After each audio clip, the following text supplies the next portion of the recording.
On the morning of May 14, 2013, a federal courtroom in Little Rock filled up with defendants. 16 names sat on one indictment. They include 2 sons, a daughter, in-laws, and a run of Little Rock men who moved weight for a living. Over the months that followed, most of them would answer to the same set of charges: conspiracy to move cocaine, selling it, and working the phones for an operation that ran out of Matamoros, Mexico. One by one, they took their pleas and their years. However, there was a chair at the defense table that stayed empty, and surprisingly, the name at the top of the indictment, the one the government called the head of the whole thing, never showed. She instead was living peacefully across the river in Matamoros, a short drive from the Brownsville Bridge, and even though everybody with a badge knew exactly where she was, reaching her was the problem.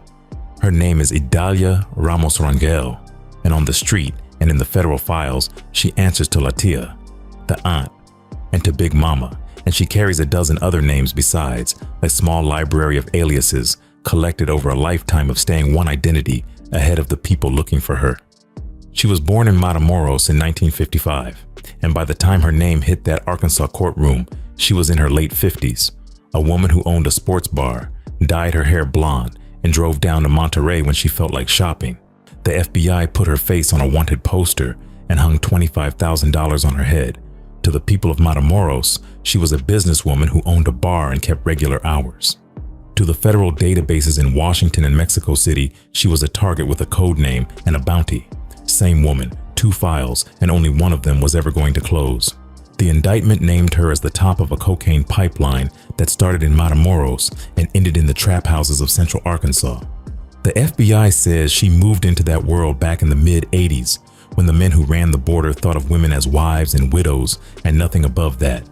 By 2013, the government put her at the head of a family operation that pushed more than 100 kilos into Arkansas alone and multiple hundreds of kilos into the country overall. Call it $10 million just in the Little Rock corridor. What made her a name worth a poster was partly what made her hard to believe. She came up in a business with no room at the top for women, a world that handed women the roles of wife and widow and kept the weight and the connections in the hands of men. She spent decades in it anyway, and she spent them climbing. By the time the FBI called her a captain in the Gulf Cartel, she had done something almost no woman in that trade had done. She had reached the tier where the orders come from, in an industry that was built to keep her out of it. She had also been a wanted woman in America for a very long time. Prosecutors traced her fugitive status all the way back to a federal indictment in the 1990s, which means that by the time the Arkansas case dropped, she'd been slipping American warrants for the better part of 2 decades. The country had already caught her once, in Texas, and deported her with orders never to return. She returned. And that decision, to send her back across the water instead of holding her, is the one that echoes through everything that follows. The way her cocaine got sold is the part that made federal agents sit up. Her own son ran the American end of it from inside a federal prison cell, working the wires to a crew of men he recruited off the tier. Prisoners, men counting down the last months of a federal sentence, handed a cartel connect and a fronted shipment like a welcome home gift. Nobody in American law enforcement had seen a supply line wired together quite like that. And the novelty of it is a big part of why it ran as long as it did. The FBI built the case for years. The calls, the buys, the whole map. And while they did it, a second team of agents in a whole other part of the country was building a separate case around the same woman, in a separate courtroom, over a separate load. When the doors finally came down, they came down on her children and her friends and the young men from the projects who did the hand-to-hand. They did not come down on her. She had a river, a border, and a passport that said Mexico, and those 3 things did what no amount of surveillance could undo. The FBI ran the investigation. The FBI dismantled the American side of her network and said so out loud. What she beat was the arrest. She stayed where the warrants couldn't travel, in a city where the local police knew better than to knock, running a bar in plain sight while her name gathered dust on a poster. So this is a story about a machine, a family, and a river. The machine she was accused of building. A supply line that ran cocaine from a Mexican border town into the American heartland through the strangest sales force anyone had ever seen. The family that carried the weight when the machine came apart and filled the sentencing calendar for years so their mother wouldn't have to. And the stretch of water that turned a wanted woman into a phantom the United States has spent more than a decade unable to touch. The reward still stands. The file is still open. The on is still out there. Start with the machine. Every kilo in this story starts in the same place, Matamoros, Tamaulipas, where the Rio Grande runs down into the Gulf and the whole city presses up against the American line. It's a Gulf cartel town, a place where the border isn't a wall so much as a turnstile that certain people know how to spin. And it's where Idalia Ramos Rangel had spent her whole life learning which hands to grease and which ones to avoid. The product came up through the old routes, the fields and labs to the south, the transit corridors of Tamaulipas, and gathered in Matamoros before the crossing, wrapped tight, stamped, and staged for the run north. The obvious play for a load like that was one of the big American cities, the Houstons and the Los Angeleses, where cartel cocaine had been landing for decades and where the DEA already kept its heaviest presence. Idalia's organization pointed somewhere quieter. The cocaine crossed at Brownsville, moved through the Rio Grande Valley, and then ran straight up the middle of the country to Little Rock, Arkansas, a state better known for Walmart and Razorback football than for kilo weight. That was the whole genius of it. Arkansas sat in the dead center of the map, wired into the interstate system like a hub with spokes reaching Memphis, Dallas, St. Louis, Chicago. A load could land there and disappear in a dozen directions, and the heat that follows cocaine in the coastal cities simply wasn't watching a place like Little Rock. Federal agents there weren't hunting a Gulf cartel supply line. They found one by accident, and even then it took a while to believe it. The route itself was ordinary craftsmanship, the same tradecraft any serious organization runs. The kilos crossed the bridge tucked into vehicle panels, buried in the legitimate cargo of 18-wheelers, carried across by people with clean faces and clean records. On the American side, the load broke down in stash houses and moved through transfer points from the valley up the highway to the distributors waiting in Arkansas. None of that was new. What was new? What made prosecutors call this one of the strangest cases they'd ever worked? A straight shot from a Mexican cartel through a prison and onto the streets of central Arkansas was where the distribution network came from. It came from prison. Idalia's eldest son, Mohamed Kazam Martinez, the one everyone called Mo, was already locked up when the pipeline was running. He'd caught a federal drug case out of Texas back in 2006 and was serving nearly 23 years for it, sitting in the federal complex at Forest City, Arkansas, 90 miles east of Little Rock. A cell should have taken him out of the game. Mo turned it into a recruiting office. All around him every day were men from every corner of the country, men with connections on the outside and release dates on the calendar, and nothing waiting for them but the same broke corner they'd left. Mo offered them something better than a job at the car wash. He offered them a plug, a direct line to Gulf cartel cocaine at wholesale, fronted and ready the moment they walked out the gate. All they had to bring was their people and their willingness. He ran it off the prison phones and the prison email, the same systems the Bureau of Prisons swears it monitors, and he ran it in a register built for the wiretap, the debts and the shipments dressed up as ordinary family talk, so that a monitor listening in heard a man just checking in with his people, rather than a man directing a cocaine network. Two of the men he pulled in became the backbone of the Arkansas end: Emmanuel Elo, known as Chi-Chi, and Mervyn Johnson, known as Slim. When they hit the street, they hid it plugged in, and Elo took it a step further than most. He crossed into Mexico and sat down with Latia herself, face to face, before he started moving her weight through Little Rock. From there, the cocaine spread out into the city through a redistribution crew. Men called Noid, D.A., Peter Rabbit, Fly, Pudgy, and a woman named Tatum who let Elo keep product at her place. Kilo and multi-ounce quantities, hand to hand, block to block, all of it tracing back up the wire to a cell in Forest City and across the border to a bar in Matamoros. The tactic was ahead of its time. Cartels had always relied on their own hierarchies, their own soldiers, their own blood. Recruiting soon-to-be-released American convicts as work-for-hire salesmen, men who weren't cartel, who owed the organization nothing but a debt and a shipment, was a relatively fresh idea, and it was clean. These weren't people the DEA was watching for cartel ties. They were assumed criminals already, invisible in their predictability, released back into cities where nobody expected a Matamoros supply line to surface. They sat outside the cartel's real hierarchy, hired hands who could be used and then let go, which meant that even when one of them fell, the fall stopped at him and never climbed. Mo Martinez had turned the federal prison system into a franchise operation, and every man who took the deal became a new storefront the day he walked free. Look at what that structure did to the risk. A traditional cartel cell in an American city is a straight line back to the source. Squeeze one dealer, and you can walk the chain up to the man who supplied him, and up again to the man above him. Mo's design cut the line. The men he recruited had met a cartel figure exactly once, if at all, and knew almost nothing about the machine above them beyond a phone number and a debt. They couldn't give up a hierarchy they'd never been shown, and because they were career criminals with long records, the natural assumption when one of them got caught was that he was just another dealer who'd found a connect, not the retail end of a transcontinental supply line reaching back through a federal prison to a woman in Matamoros. The insulation wasn't an accident of the setup. It was the entire reason for hiring off the tier in the first place. The money it generated matched the ambition. Agents put more than 100 kilos of cocaine into Arkansas at the hands of this one organization, worth somewhere around $10 million in that corridor alone. And that was the conservative figure, the one they were confident they could prove.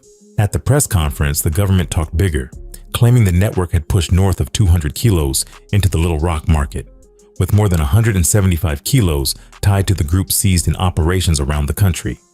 Elo by himself would end up answerable for tens of kilos, the kind of personal tally that carries a life-changing sentence on its own. Whatever the true number, the shape of it doesn't change. This was not corner boy volume. This was a wholesale operation feeding a whole region, run out of a cell, backstopped by a woman who never touched the product and never crossed the bridge to do it, and the wires caught her fingerprints on it.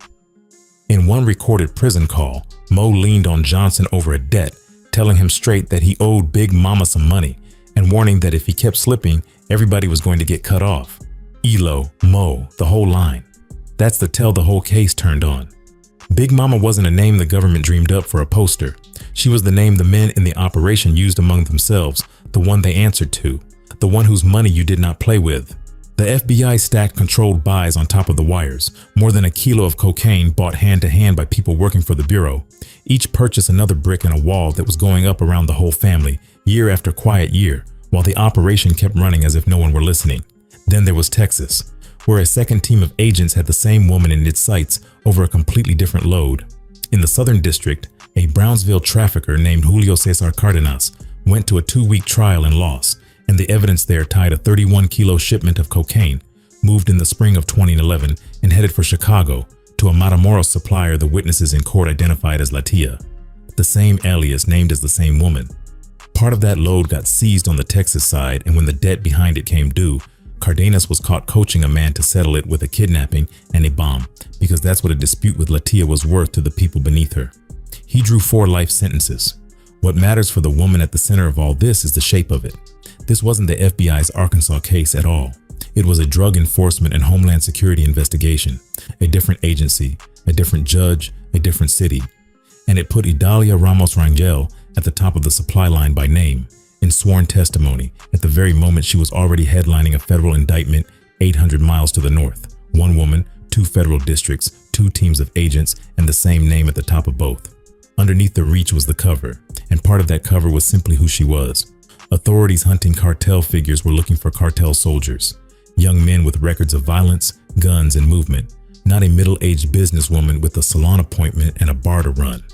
American agents built their profiles around the same picture.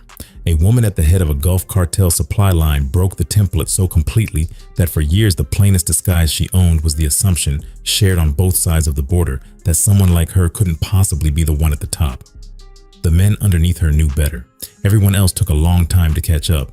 She ran legitimate businesses in Matamoros, the sports bar among them. A cash operation where money always has somewhere to go and a woman always has a reason to be counting it. And she kept the kind of ordinary visible life that made the whole idea of her feel absurd. The bar wasn't a hideout. It was a face. By the time the FBI had it all, the coded calls, the controlled buys, the released inmates, the redistribution crew, the Texas load, the family names threaded through every count. They had a map of the entire American operation and the woman sitting at the top of it. They had enough to bring the whole thing down in a single morning, and when they were ready, they didn't send it to her bar in Matamoros. They sent it to her children. The thing that made the operation strong is the thing that made the takedown look, from the outside, like a family being fed into a wood chipper. Idalia Ramos Rangel didn't build her network out of soldiers she'd have to buy and watch and worry about. She built it out of blood, and blood doesn't flip. Blood doesn't wear a wire to church. Blood keeps its mouth shut when the freedom on the line belongs to your own mother. Every seat in the operation that mattered had a relative in it, and each of them had a lane. Mo was the eldest and the engine, the son who ran the American recruitment and the collections from inside Forest City, The voice on all those prison calls translating shipments and debts into the flat ordinary talk of a man just checking in with family. He was already deep into a sentence of nearly 23 years out of Texas when the Arkansas conspiracy was humming, which tells you everything about the man's discipline. He built a wholesale distribution arm from a cell on monitored phones, and it worked for years. Below him came Homar, another of Idalia's sons, working the Brownsville side of the house, close to the crossing and the stash points where the American operation met the border. And there was Nishmi, the daughter they called La Gorda, whose name runs through the indictment like a shadow. Her exact role, the one the government kept vague, the invisible hand that federal agents could feel on the operation, but never quite pinned to a specific job. Around the three children stood the extended family and the trusted few, the second ring that made the whole thing turn. Denise Duran Martinez, tied to Mo as his wife, or by the time it all came apart, maybe his ex.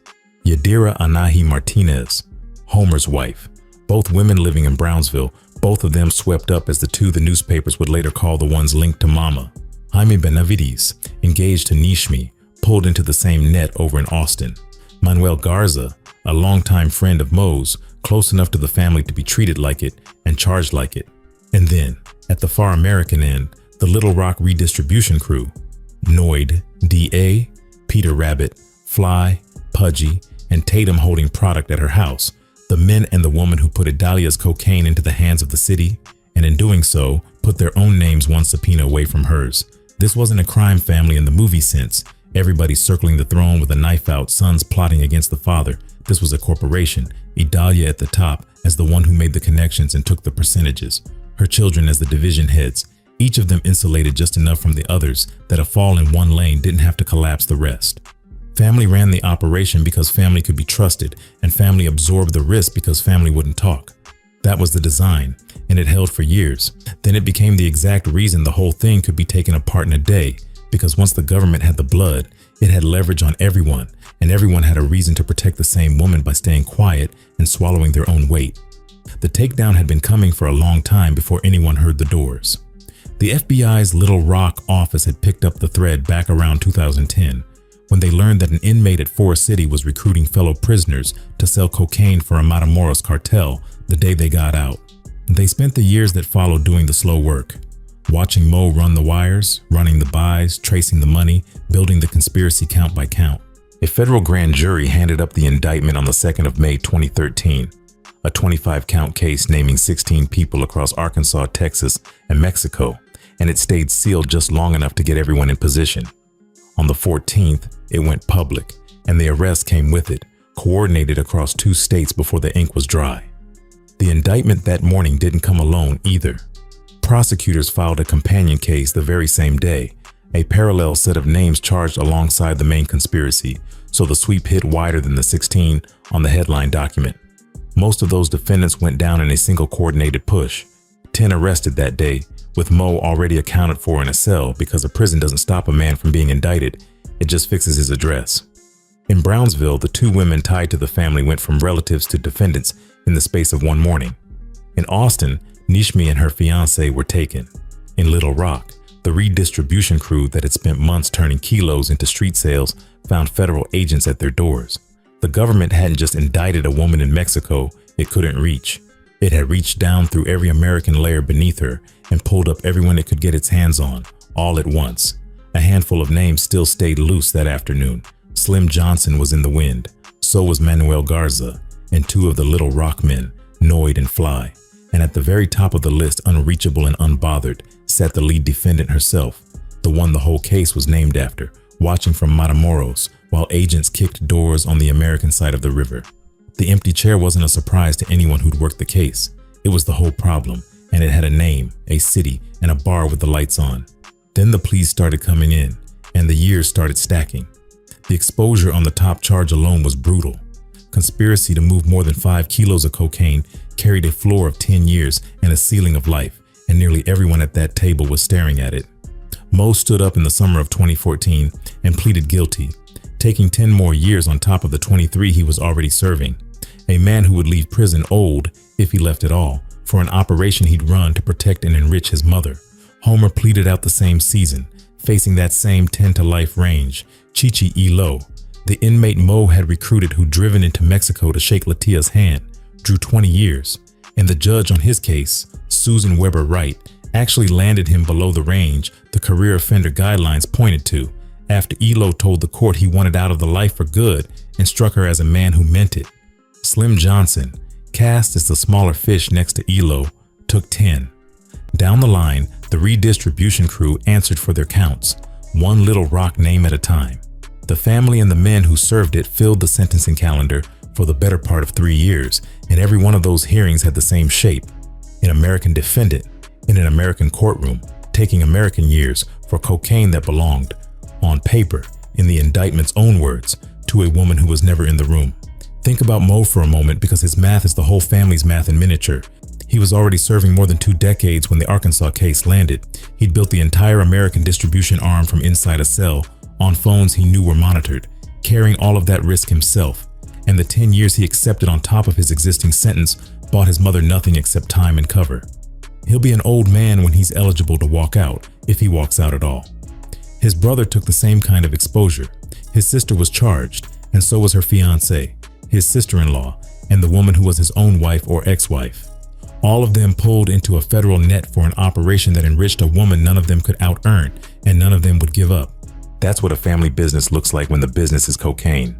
The profits flow up, the prison time flows down. There's a detail in how the government talked about her across those years that tells you how strange her case really was.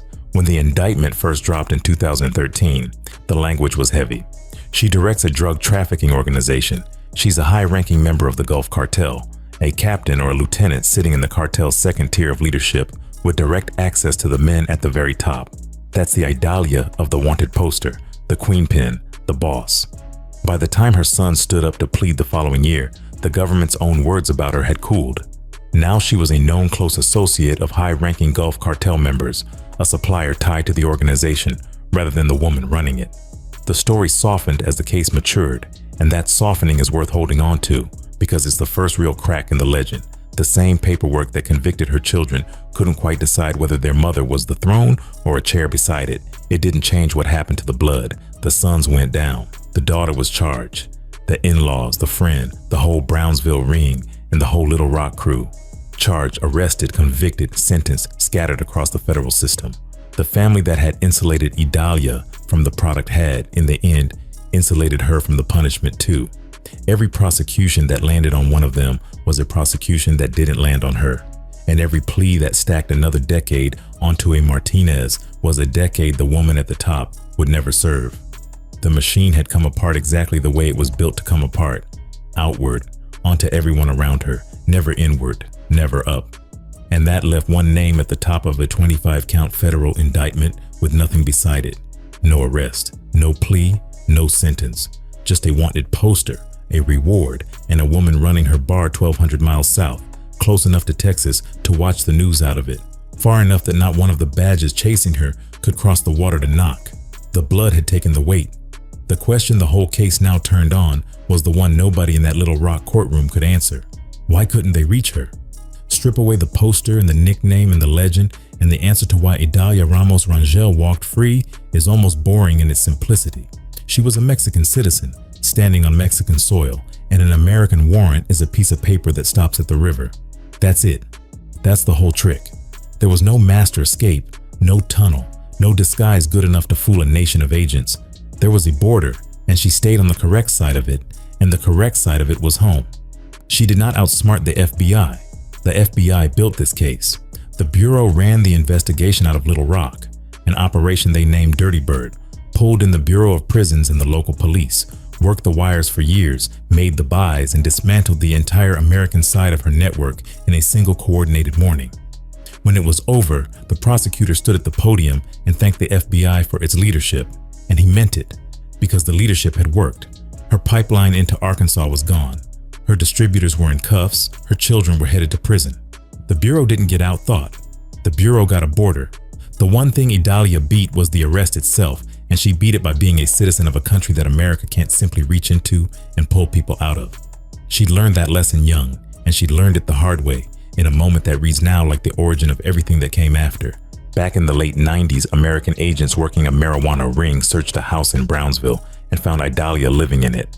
In a trash can, they found $15,000 in cash and a handwritten list of what looked like drug transactions. A whole ledger thrown in the garbage. She refused to say a word. And here's the part that would shape the entire future of the case. They didn't take her down as a trafficker. They took her down as an immigration violation because she'd already served an American prison term for an earlier drug offense, already been deported once, already been ordered never to come back. And there she was back. So they wrote her up as a low-level criminal and sent her home to Matamoros. In the narco world, a deportation like that isn't exile, it's a graduation. They handed her a one-way ticket across the exact river that would keep her untouchable for the next 2 decades. And in the years that followed, she climbed. From the woman in the house with the cash in the trash to the name at the top of a federal indictment. A rise the government itself acknowledges every time it admits she started out small. That climb is where the second promise of the title starts to wobble. The 40 years. The FBI dates her involvement in trafficking to the mid-80s, and if you count from there to now, you land on your 4 decades.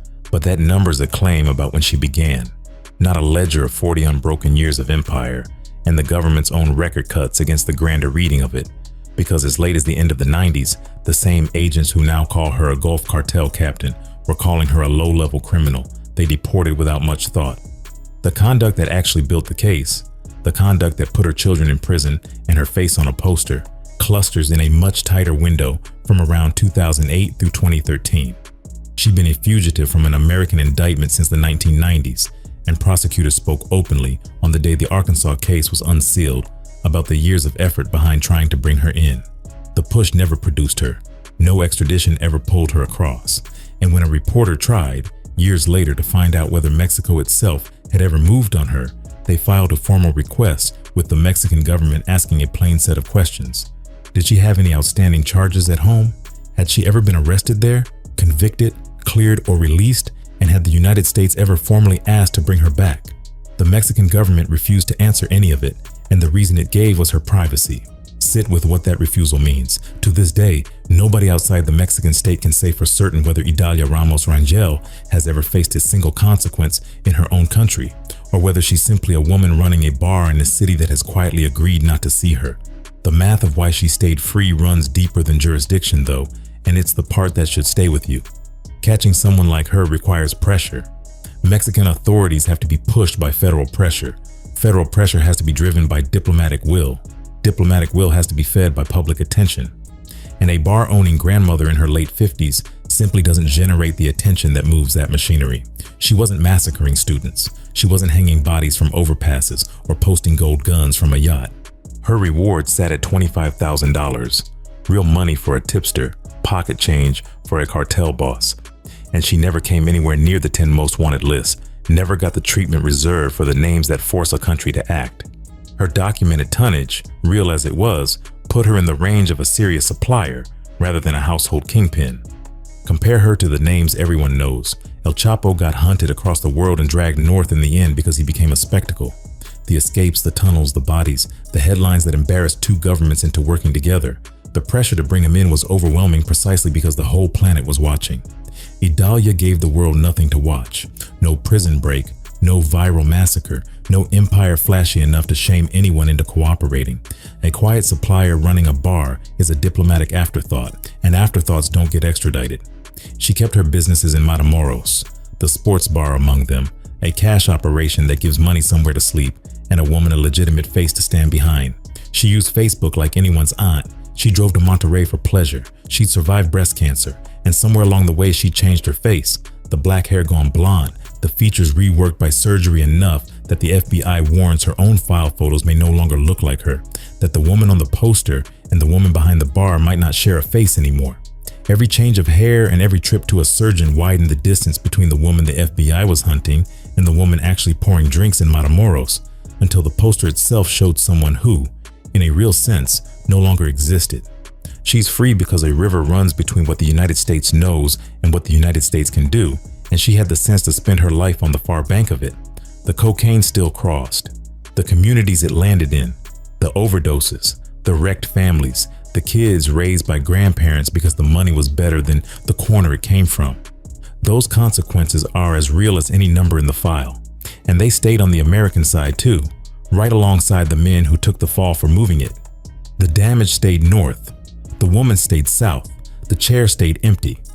somewhere in Matamoros, close enough to Texas to see the lights of it, the aunt is still there.